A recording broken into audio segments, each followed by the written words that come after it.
ভোটের লড়াইটা মূলত বাস্তবে, নট অনলাইনে। অনলাইনে লাইক কমেন্ট দিয়ে কোনো ম্যাটার করে না।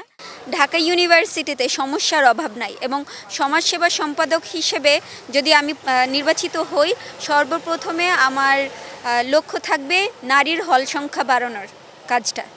বাকি সমস্যাগুলো আছে, আমাদের রাস্তাঘাট মানে পুনর্সংস্কার করতে হবে এবং আমাদের ক্যাফেটেরিয়া তারপর ক্যান্টিনগুলোতে সাবসিডি দিতে হবে যেন পুষ্টিগুণ সম্পন্ন কম মূল্যে যেন শিক্ষার্থীরা খাবার পায়। আমি পদ ঘোষণার পর থেকেই দেখা যাচ্ছে আলাদাভাবে শেমিংয়ের বা বুলিং অনলাইন, যেটা এই যে অনলাইন স্পেস নারীর জন্য যে সেফ না, এই ডাকসু ইলেকশনেও এই ন্যাস্টি খেলটা খেলবে এবং আমার মনে হয় যে বাস্তবে যেটা ভোটের লড়াইটা মূলত বাস্তবে, নট অনলাইনে। অনলাইনে লাইক কমেন্ট দিয়ে কোনো ম্যাটার করে না।